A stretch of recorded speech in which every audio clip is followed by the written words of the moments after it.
নমস্কাৰ বন্ধু বান্ধৱীসকল, আজিৰ এই ভিডিঅ'টোত মই SSLCৰ বাবে কেইটামান কমন ৰচনা আৰু ভাৱ সম্প্ৰসাৰণ কমন দিম। সেইকেইটাৰ পৰা অহাৰ চান্স 90% আছে। গতিকে ভিডিঅ'টো ভালকৈ চাবা, তেতিয়া জানিব পাৰিবা কোনকেইটা ইম্পৰ্টেণ্ট হয় আৰু সেইকেইটাৰ পৰা পৰীক্ষাত অহাৰ চান্স আছে। গতিকে চাই লোৱা 2013 পৰা 2023 লৈ কোনকেইটা ভাৱ সম্প্ৰসাৰণ আছিল এইকেইটা চাই লোৱা। পিছত মই ৰচনাকেইটাও দি আছোঁ, চাই লোৱা।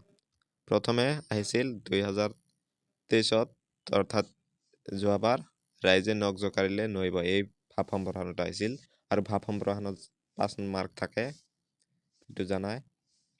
তাৰপিছত নেক্সট 2022 চনত আহিছিল কথাত কটা যায় কথাত বঁটা পায়, এইটো আহিছিল। তাৰপিছত নেক্সট 2020 চনত আহিছিল ক বুলিব নোৱাৰে ৰত্নাৱলী পৰে।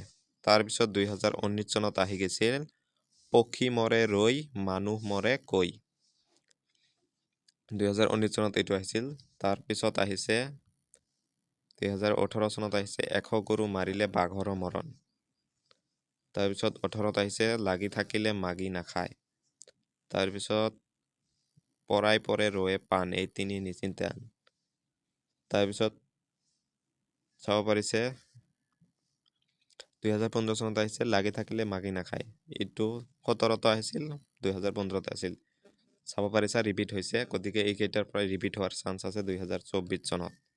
চব ভালকৈ চাই লোৱা। 2014ত আহিছিল ৰাইজে নখ জোকাৰিলে নৈ বয়, এইটো 2023 চনতো আহিছিল। চাব পাৰিছা ৰিপিট হৈছে, গতিকে ইম্পৰ্টেণ্ট হয় এইখিনিৰ পৰাই। যি মূলাবাৰে তাৰ টোপাত আছিল 2013ত আহিছিল।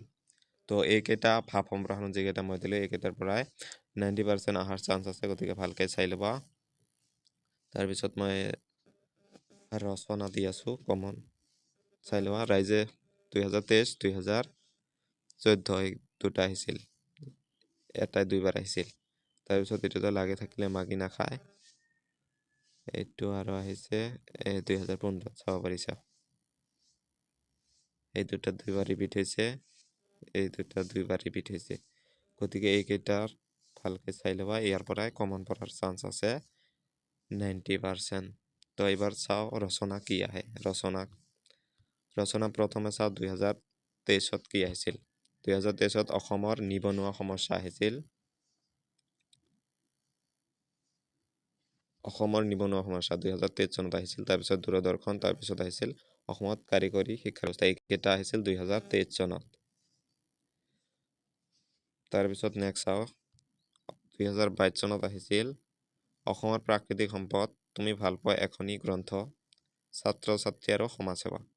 এই তিনিটা আহিছিল 2022 চনত, গতিকে ইম্পৰ্টেণ্ট হয়, ৰিপিট হয় বাৰে বাৰে। তাৰপিছত চাওঁ 2020 চনত তোমাৰ বিদ্যালয়ৰ বঁটা বিতৰণী সভা, খ নম্বৰ শৈক্ষিক পৰিৱেশ আৰু বিদ্যাৰ্থী, তুমি ভাল পোৱা এগৰাকী সাহিত্যিক।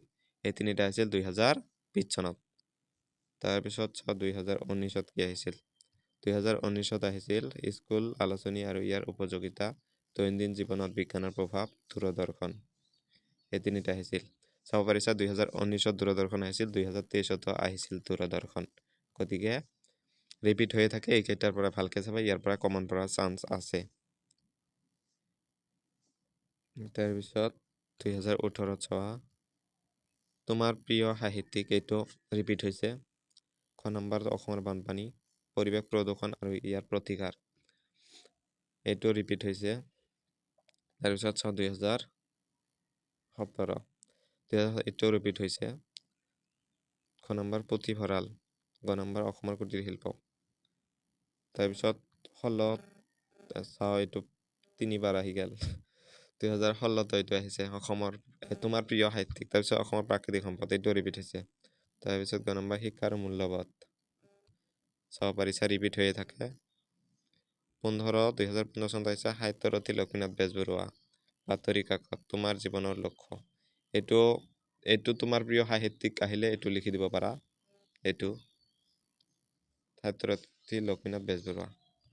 তাৰপিছত পুথিভঁৰাল চাওক ৰিপিট হৈছে। বিজ্ঞানৰ অৱদান ৰিপিট হৈছে, 2014তো এইটো আহি গৈছে। তাৰপিছত চাব পৰা 2013ত তোমাৰ প্ৰিয় সাহিত্যিক, এইটো ৰিপিট হৈছে। তোমাৰ জীৱনৰ লক্ষ্য ৰিপিট হৈছে।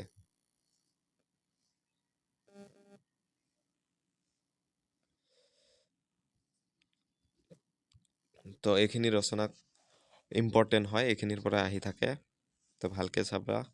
ইয়াৰ পৰা কমন পৰিব। আৰু যদি ভিডিঅ'টো এতিয়ালৈকে চাইছা তেনেহ'লে ভিডিঅ'টোত এটা লাইক কৰি দিবা। আৰু যদি বেলেগ কিবা অসমীয়াৰ শ্বৰ্ট কুৱেশ্যন কমন লাগে তেনেহ'লে মোক কমেণ্ট বক্সত কমেণ্ট কৰিবা। আৰু যদি চেনেলটো ছাবস্ক্ৰাইব কৰা নাই ছাবস্ক্ৰাইব কৰি দিবা। আজিৰ ভিডিঅ'টো এইখিনি আছিল। ভিডিঅ'টো ভাল পালে লাইক কৰি দিবা। এইখিনি।